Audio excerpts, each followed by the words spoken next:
August 23rd, 2009. Anadarko, Oklahoma. 61-year-old pastor Carol Daniels drives from Oklahoma City to the Worthy Temple Christ Holy Sanctified Church in order to perform her Sunday morning duties, but less than 2 hours after her arrival, Carol is brutally murdered.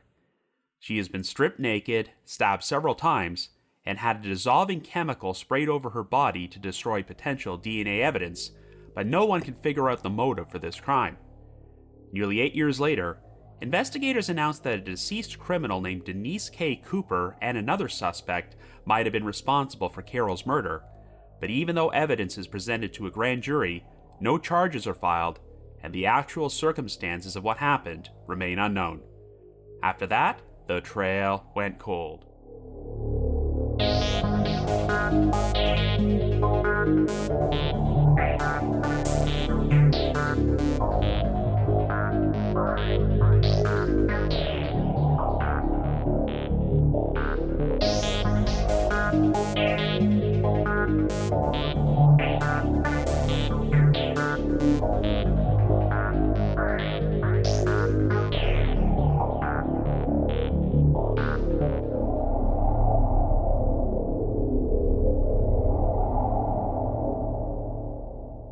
Hello everyone, and welcome to our latest episode of The Trail Went Cold.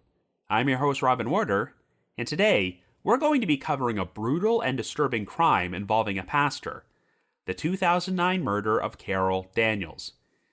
This is the type of murder which you would expect to find in some fictional story about a diabolical serial killer, and it's almost hard to believe that this actually happened in real life.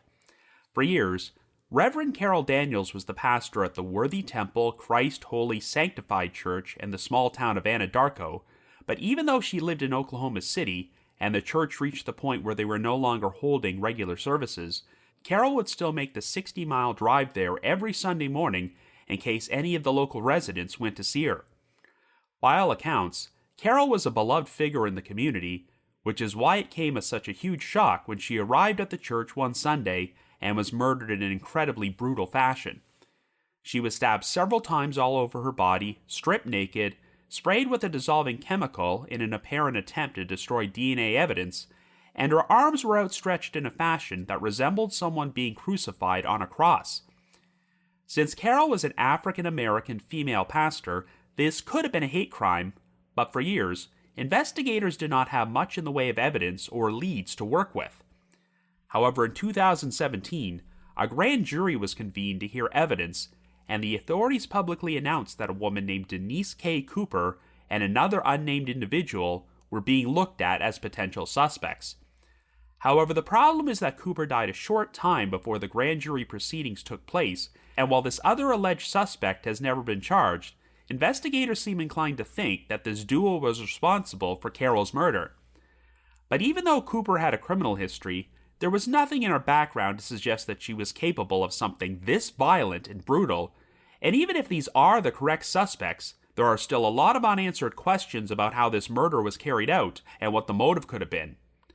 All we know for certain is that this case has yet to reach a definitive conclusion, so we're going to perform our own analysis on today's episode.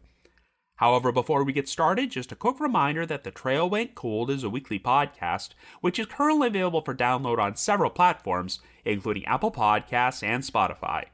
So if you like this podcast, be sure to subscribe to it, and please leave us a rating or review on any of those sites to help spread the word. The Trail Went Cold is on Patreon, so if you would like to learn how to support the show, please visit our page at patreon.com/thetrailwentcold.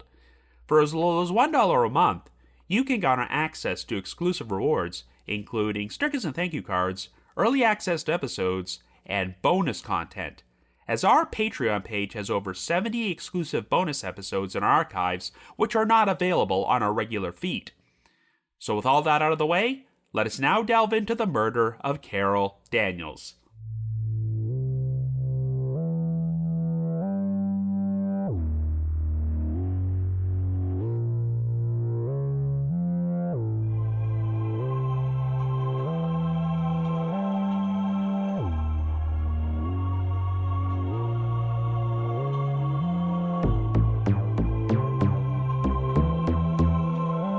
Our story begins in 2009 in Anadarko, Oklahoma, a small town located in Caddo County which had a population of around 6,600 at that time.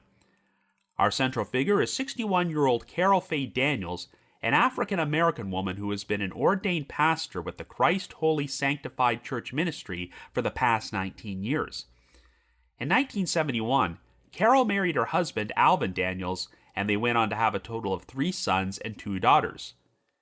It's unclear to me if the couple were still together at this point, but Carol also had 5 granddaughters and 3 grandsons and resided in Oklahoma City.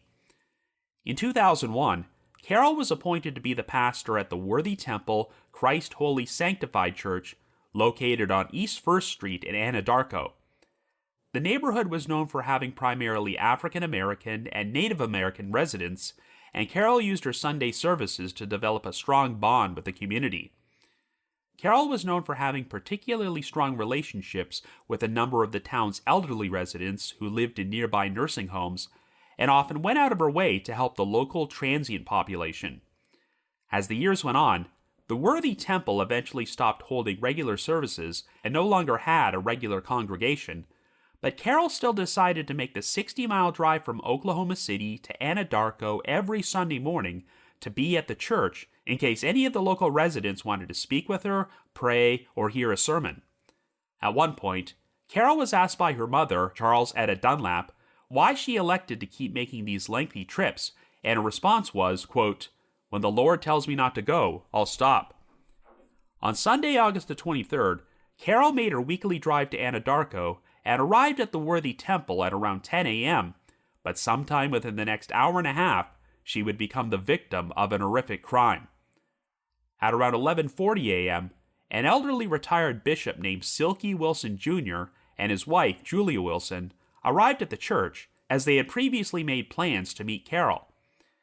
Even though Carol's car was parked outside, the Wilsons were surprised to discover that the church's front door was locked, which was very uncharacteristic, since Carol usually kept it wide open for anyone to visit her there on Sunday mornings.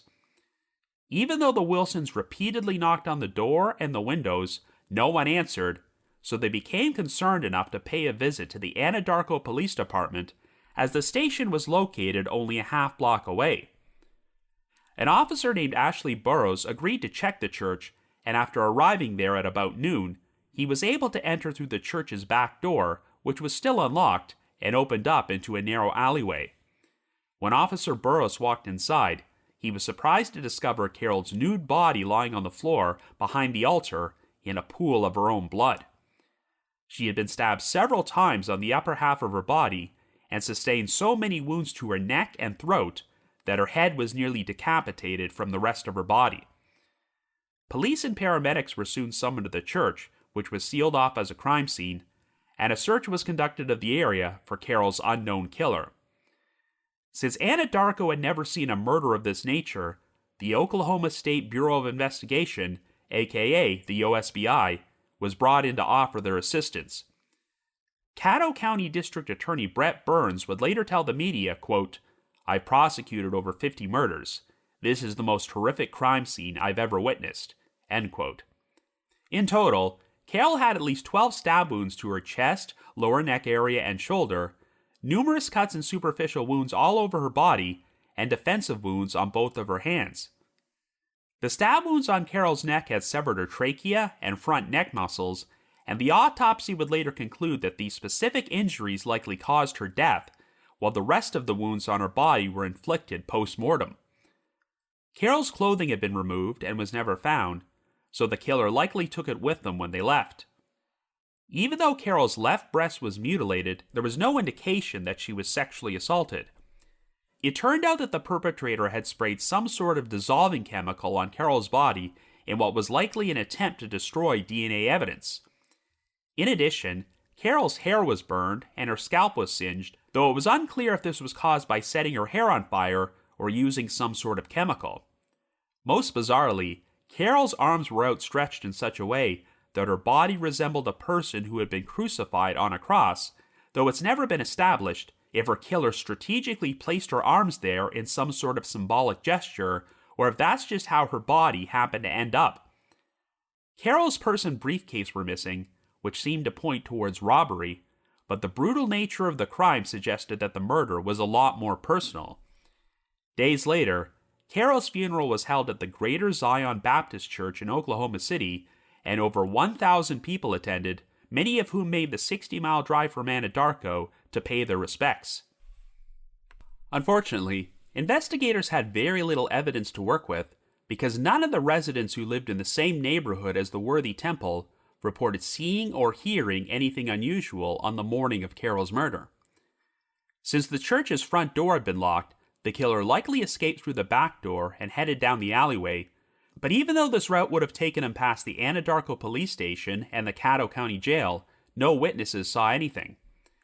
Surveillance footage was taken from a security camera at a convenience store located across the street from the worthy temple, and it did confirm that Carol arrived and parked her car at the church before going inside at around 10 a.m. Unfortunately, there did not appear to be any footage of Carol's killer, who may have entered the church using the alleyway and the back door, which were out of the camera's range. The only potential witness was a 63-year-old homeless man named Robert Richardson, who sometimes lived inside the equipment room of an abandoned car wash located across the street from the church.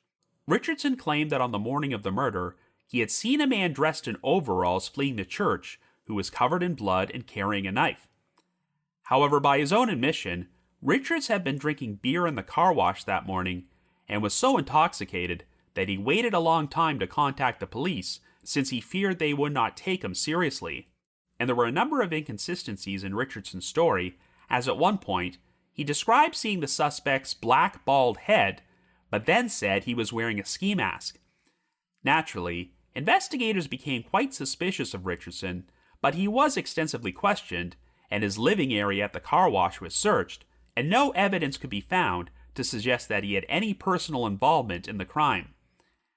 It turned out that on the night before Carol's murder, a fire had burned down the office for the local newspaper, the Anadarko Daily News, and it was believed that the fire originated at a neighboring establishment, the Tornado Alley Bar, which was also burned down. While it cannot be conclusively determined how the fire started and whether or not it was arson, investigators were still intrigued by the fact that it took place in relatively close proximity to the worthy temple, though a link between the two incidents was never established. The Anadarko PD and the OSBI would offer a $10,000 reward for information about Carol's murder, which later got raised to $15,000, but while it prompted the public to provide some tips and leads, none of them panned out. In fact, in the months following the murder, the OSBI announced that they had investigated less than 100 leads, which was a lot lower number than usual for a crime of this magnitude. The worthy temple would be torn down in July of 2010, just under 1 year after Carol's murder, and a small memorial was constructed for her at the site. Throughout the years, the OSBI would experience what could be described as a contentious relationship with the local media, as they seemed to believe they were hampering the investigation. The authorities were reluctant to release Carol's cause and manner of death to the public, and didn't even want to share it with her family, but it wound up being published in the Oklahoman newspaper after they filed an open records request and obtained this information. The paper would use these requests to publicly share a number of details about the case, including Carol's autopsy report, which the OSBI had been reluctant to release. Regardless, the investigation would remain at a standstill until an unnamed woman came forward in 2015 and told investigators that 2 local drug dealers were responsible for Carol's murder.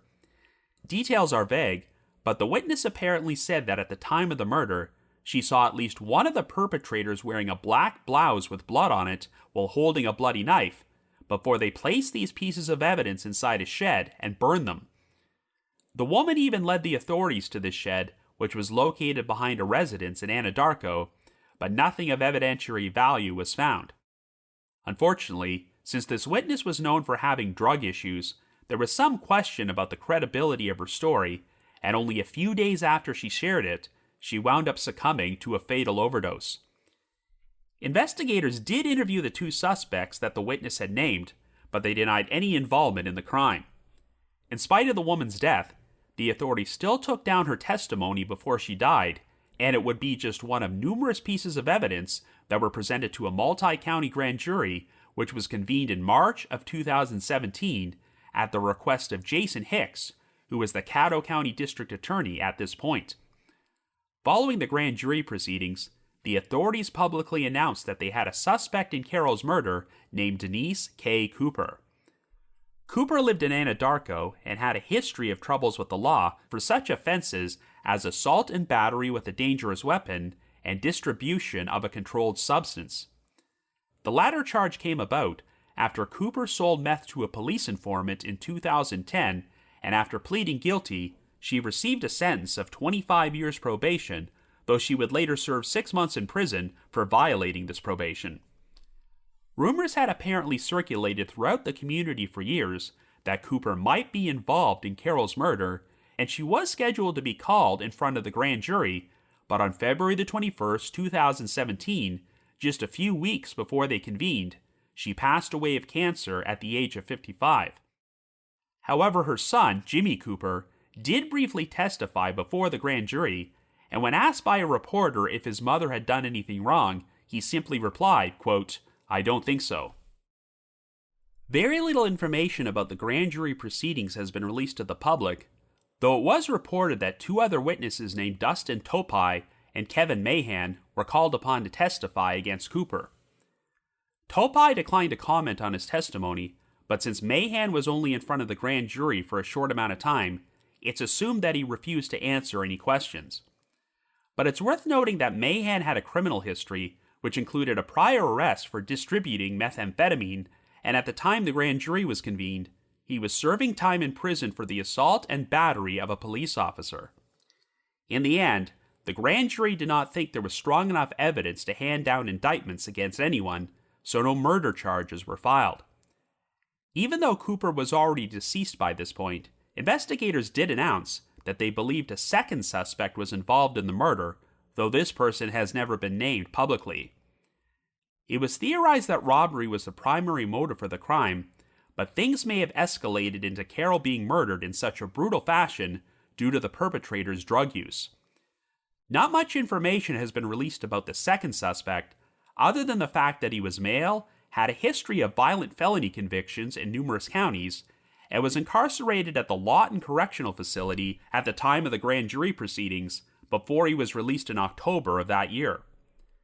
In August of 2018, on the 9-year anniversary of the crime, investigators decided to publicly release some new surveillance footage which had been taken from the security camera at the convenience store across the street from the Worthy Temple on the morning of Carol's murder. It showed what appeared to be a figure dressed in white running across the street away from the church before they disappeared out of frame. Indeed, some witnesses had recalled seeing a person dressed in white in the neighborhood on the morning of the crime, but could not offer much of a description. But even though the footage had been sent to the OSBI lab for enhancement, it proved to be so blurry that it was impossible to make out any details about this figure, and it's unclear if they had any involvement in the crime. Since Denise Kay Cooper remains the prime suspect and is no longer alive, some law enforcement officials essentially consider this case to be closed, though they have stated that they'll continue to investigate any new leads which come their way. When asked if this case would ever be solved, Caddo County District Attorney Jason Hicks replied, quote, "Look at it this way, it is solved. My question is, will we ever be able to bring it to justice, and I'm not going to stop trying," end quote. But for the moment, there are still a lot of unanswered questions about the murder of Carol Daniels. So I guess you could say the trail went cold.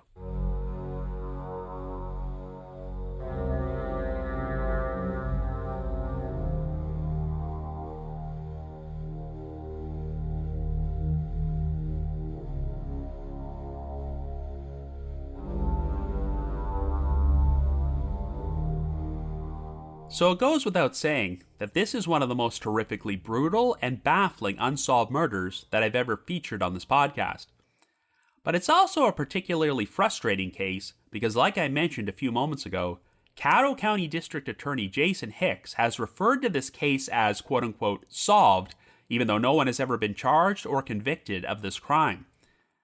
The prime suspect is Denise Kay Cooper, who has been dead since 2017, and while the past several years have demonstrated that it is possible to posthumously link a crime to a deceased suspect through DNA testing and genetic genealogy, there just isn't any DNA evidence available here.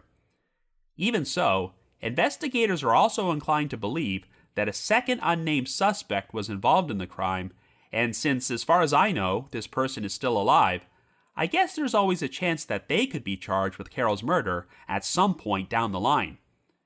Well, we obviously don't have all the information that law enforcement has, and the full details about the evidence that was presented in front of the grand jury in 2017 have never been released publicly, but I can see why there might be some skepticism over the idea that Denise Kay Cooper was the perpetrator. The theory which has been pushed forward is that the crime was a robbery gone wrong, and the sheer brutality of the murder may have been the result of the fact that Cooper and her accomplice were on drugs at the time. It's undeniable that Cooper had a criminal history, and the other suspect did as well, but as far as I can tell, they were never linked to any other murders. And while they both had past convictions for assault and battery, that's still a far cry from what was done here. Carol was stabbed at least a dozen times and nearly decapitated, and while I could see someone escalating to this level of violence if they were under the influence of hard drugs, I'm not so sure they would have the wherewithal to use forensic countermeasures by stealing Carol's clothing, burning her hair, and spraying some sort of dissolving chemical over Carol's body to destroy DNA evidence. If that was their intention, then Cooper and her accomplice obviously did a successful job, because if any of their DNA had been found at the murder scene, the case would have been closed a long time ago. No comments have ever been made about any fingerprints possibly being found at the scene, but once again, if prints belonging to Cooper and the other suspect were found, then charges probably would have been filed. This whole crime was so beyond the norm that it really doesn't seem like your standard case of a robbery gone wrong, so one can only hope that investigators haven't taken the convenient route of pinning the murder on a dead person without conclusive evidence. Now, since Anadarko is such a small town, it sounds like they had never seen a murder of this magnitude before, and to be fair, the Anadarko Police Department likely knew they were way out of their element, which is why they immediately sought the assistance of the Oklahoma State Bureau of Investigation. But like I mentioned earlier, it sounds like the relationship between the OSBI and the local media has been rather contentious, as it seems like investigators wanted to withhold as many details of the crime as possible from the public, but the Oklahoman was able to use open records requests to publish a lot of this information. Not releasing certain details is definitely an important investigative tool, as it helps weed out false tips and confessions, but the issue is that members of Carol's family, as well as a number of citizens of Anadarko, openly expressed their frustration at the lack of communication from the OSBI. The detail about Carol's purse and briefcase being stolen was not actually shared by law enforcement, but by Carol's mother during an interview, even though I get the sense that they did not want to release that information. By all accounts, the town was left completely shocked by the sheer brutality of the crime and wanted assurances about their own safety. Sure, the Worthy Temple was not exactly located in the best area, but while this neighborhood was known for having issues with crime, drugs, and poverty, it's not like they had ever seen a murder of this magnitude. Since there was a possibility that the killer was living in the town, local religious leaders held a number of meetings to discuss increasing security at their upcoming services, because for all they knew, perhaps the killer's motive was a hatred of religion, and they were going to go after another pastor or commit another murder inside a church. Perhaps inevitably, this even caused rumors to circulate throughout the town that the murder was committed by a ring of Satan worshippers, and it's been reported that a local heavy metal band called Napalm Rain were being investigated as potential suspects because of the contents of some of their lyrics. While this has nothing to do with the crime, there would be a bizarre postscript to this story involving Ashley Burris, the Anadarko police officer who discovered Carol's body. 2.5 years later, at around 2:30 a.m. on April the 18th, 2012, Burris walked into the lobby of the Anadarko police station and pulled out a gun before fatally shooting himself in the chest. Again, This has no connection to Carol's murder, as Burris's suicide is believed to have been motivated by domestic problems, but there seem to be a number of bizarre incidents surrounding this crime.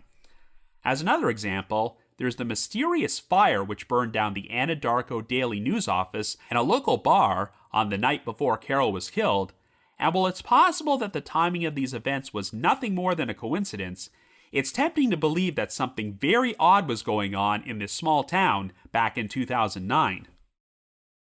By all accounts, Carol was an incredibly nice, generous person with no known enemies who was beloved within Anadarko.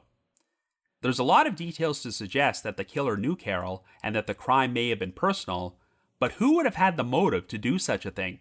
Well, unfortunately, given that she was an African-American female pastor in the South, that could have very well been the only motive the killer needed, so the whole murder may have been a hate crime.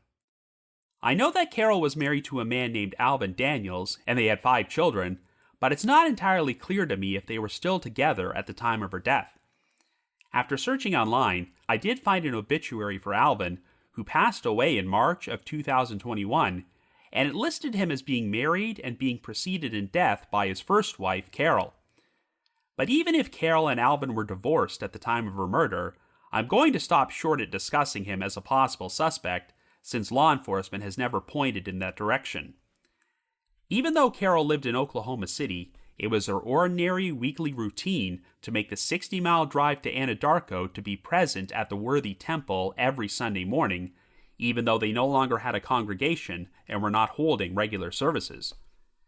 She just wanted to make herself available to any of the local residents who wanted to see her, so I'm sure it was common knowledge around the area that Carol would be in that particular church at that particular time.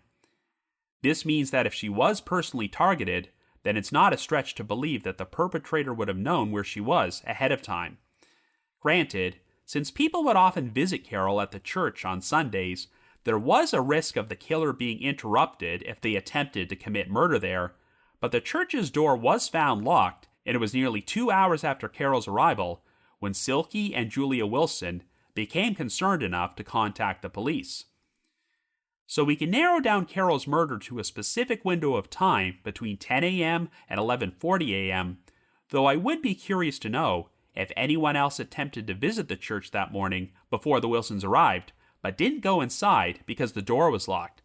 Hell, for all we know, since the killer likely escaped out the back, they still could have been inside the church while the Wilsons were knocking on the door and were gone by the time Officer Burris arrived at the scene. Now, even though investigators were inclined to believe that the crime was a robbery gone wrong, one of my biggest issues with the theory is that the Worthy Temple would have been a very illogical place to commit a robbery.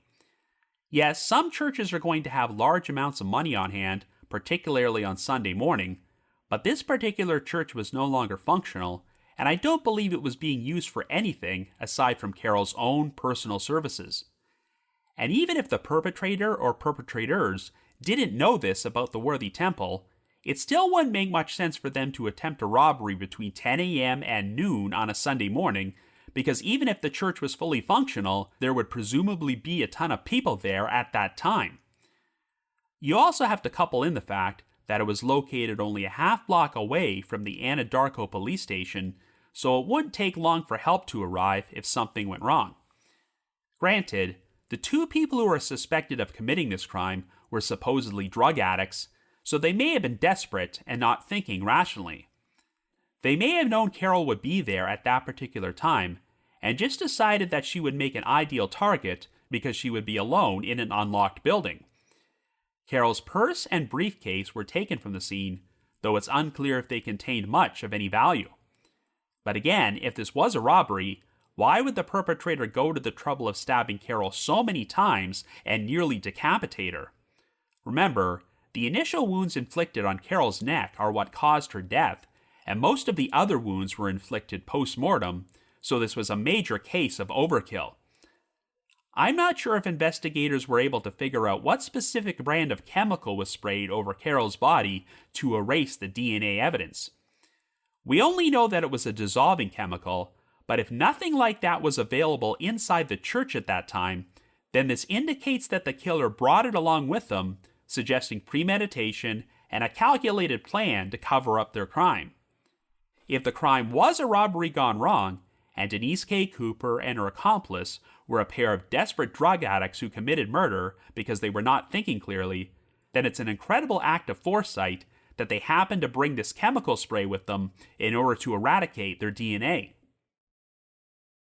So we know that the security camera at a convenience store across the street captured Carol arriving at 10 a.m., but did not get any clear footage of anyone else entering the church until the Wilsons arrived at 11:40 and found the front door locked.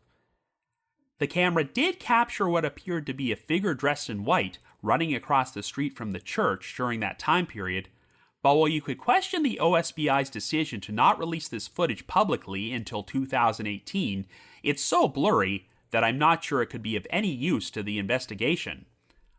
All it really appears to show is a small white blob moving across the screen in the background, and it's impossible to determine if this individual was even involved in the crime or just passing through the area. The church had a back door leading to an alleyway, and since it was unlocked when police arrived, it seems likely that after the killer entered the building, they locked the front door to prevent anyone else from coming in and exited out the back after they were done. So for all we know, they could have entered through the back door to begin with, meaning that they wouldn't have been captured on the security camera at all. I guess it's possible that the killer could have arrived in a vehicle and kept it parked in the alleyway until they fled the scene. Given that this crime would have likely left the killer covered in blood, it's hard to imagine them being able to escape undetected in broad daylight without being seen, but this is not the only cold case where I've seen something like that happen. Now, we do have one witness, Robert Richardson, who claimed that he saw a bloody man with a knife fleeing the church, but since Richardson was a 63-year-old homeless transient who had been drinking that morning, I don't know how reliable his account is. Richardson seemed to alternate between describing this person as having a black bald head and saying he wore a ski mask, and needless to say, these two statements completely contradict each other. I get the sense that the authorities no longer put much stock into Richardson's story, given that they now believe two people, one of them a woman, committed the crime, and I've never heard anything to indicate that Denise Kay Cooper's accomplice was a bald black man. My biggest issue with Richardson's account is that he said he saw this blood-covered man from an abandoned car wash across the street, which meant that the killer would have needed to exit out the church's front door, which was found locked. This means that if Richardson was telling the truth, the killer would need to exit the church through the back door into the alleyway and then circle around to the front of the church again, and if this had happened, I think more witnesses would have seen him, and he would have popped up on the convenience store surveillance footage. While Richardson cannot be considered to be reliable, he still remains the only witness who has ever admitted to catching a glimpse of the potential perpetrator. Even though Carol was found nude, she apparently was not sexually assaulted, as the killer's sole purpose for removing her clothing may have simply to get rid of forensic evidence. Or alternatively, they wanted to leave her that way as a form of humiliation. A number of criminal profilers have analyzed this murder, including Brent Turvey, who was a professor at Oklahoma City University at that time. You might recall that Carol's hair had been burned and her scalp was singed, and Turvey believed that detail might have pointed towards the killer being a woman, stating, quote, "That's something a female would do." I'm not entirely sure why Turvey believes this, but hey, since the authorities consider a woman to be the prime suspect, maybe his analysis was spot on. Of course, a lot has been made about the fact that Carol's arms were found outstretched, and she almost seemed to resemble a body which was attached to a crucifix. Here's Turvey's analysis of the whole situation. Quote, "It could have been deliberate. They're in a church, they put her in this position, perhaps a defiant way of saying, screw you and your God, look how your God didn't help you. Or it was not at all deliberate, and her body just fell that way. It's highly common to find a nude body lying on the ground with their arms outstretched like a cross. In fact, it happens all the time." End quote. So, not surprisingly, I've seen some discussion online about the possibility that deceased serial killer Israel Keyes could have been responsible for this murder. I know it's common practice these days to try and pin every unsolved cold case from the 2000s on Keyes, but he did like to travel around the United States to commit his crimes and had a known dislike for organized religion, so I can see why it would be tempting to believe that he would feel compelled to meticulously murder a pastor inside a church. And the attempts to destroy all traces of DNA evidence would seem to point to a perpetrator who had experience at this sort of thing. Since Keyes was not captured and did not kill himself until 2012, I suppose he can't be completely ruled out, but since there's zero evidence linking him to this crime, or placing him in Oklahoma during this time period, that theory sounds like a major stretch. However, since Carol was known for being very generous towards the transient population and was always very welcoming of them whenever they visited the worthy temple, I am intrigued by the possibility that she was killed by someone who took advantage of her generosity. And if this person was a transient, they may not have been from the area and immediately skipped town after the murder took place, which is why they've never popped up on the radar as a suspect. During one interview, Carol's mother, Charles Etta Dunlap, mentioned two unidentified individuals that her daughter had supposedly befriended, and as far as I know, neither of them were tracked down or interviewed. Here's how she described them, quote, "Two men she said would come to her church all the time. One would sit in the back, and one would go to the piano, and she told them they would have to be saved or couldn't come and play her piano anymore. I never asked her what their names were or anything, and that has bothered me. I often wondered about those two people." End quote. However, all the speculation about unidentified people visiting the church is meaningless if Denise Kay Cooper and this other unnamed suspect were actually the perpetrators. I know that Cooper passed away before the grand jury proceedings took place, but even if she hadn't, it sounds like the grand jury would not have found the evidence against her to be sufficient enough to hand down a murder indictment. As you recall, there was another witness who came forward in 2015 who said that the killers were two local drug dealers, and she witnessed them burning a bloody blouse and knife around the time period of Carol's murder. While this witness died of an overdose a few days later, investigators still collected her testimony as evidence, and while the names of these two local drug dealers were not released at that time, I think it's safe to assume they were Cooper and the other suspect, who both had a history with drugs. And while investigators never specifically stated that one of the dealers was a woman back in 2015, the fact that this witness described a bloody blouse would seem to indicate that.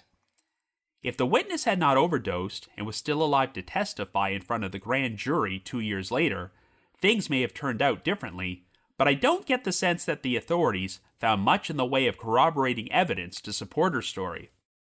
As for the second suspect, we know that he had a criminal history and was incarcerated at the Lawton Correctional Facility at the time the grand jury proceedings took place, before he was released near the end of 2017. Of course, since I don't know his name, I can't tell you any information about his current whereabouts, but I haven't heard anything to indicate that he is no longer alive. The only other thing we know about the grand jury proceedings is that a pair of witnesses named Kevin Mahan were called upon to testify, but not seem to offer anything of value, and it's been speculated that Mahan refused to answer any questions. However, it was reported that Mahan was incarcerated at a prison in Lawton at that point, so this makes me think that either Mahan and the second suspect are one and the same, or alternatively, they were both serving time together. Regardless, even though no murder charges were ever filed, it's apparent that many people in law enforcement remain convinced that Denise Kay Cooper and the other suspect were responsible for Carol's murder. Since I'm not privy to the same information that investigators have, I would like to remain hopeful that they've done their due diligence and have the right people, but there are just so many aspects of this crime which bother me. I still think that Carol's murder seems personal in nature and was committed by someone with intense hatred for her.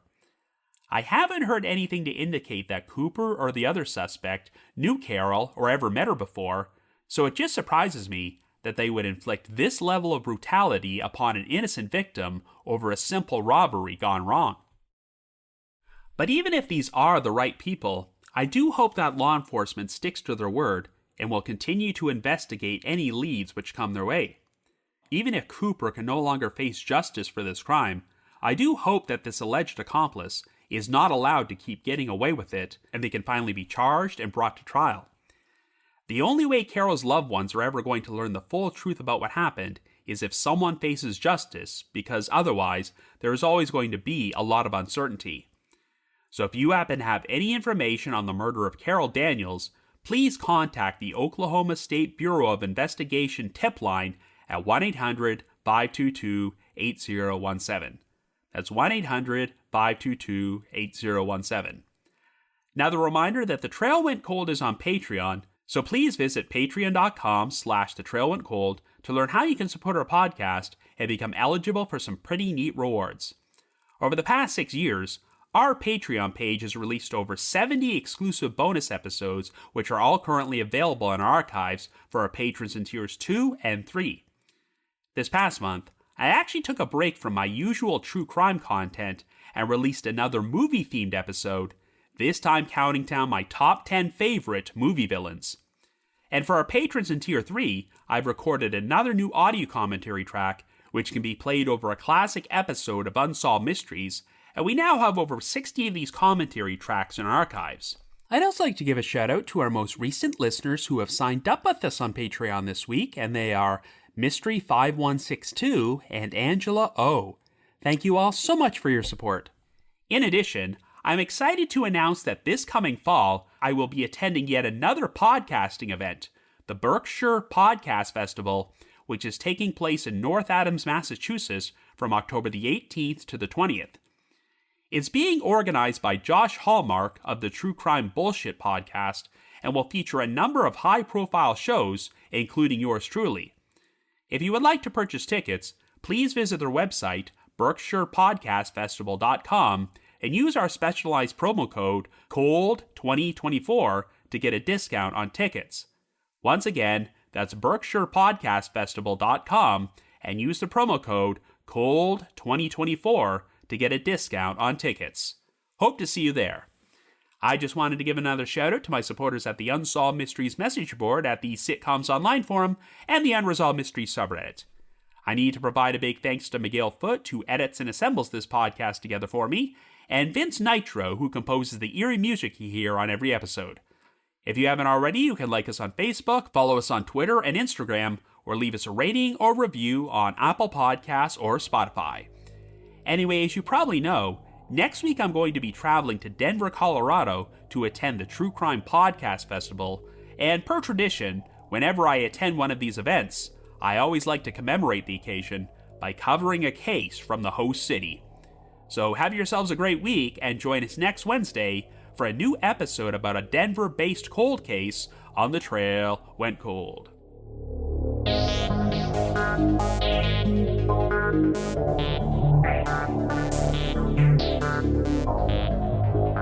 Bye.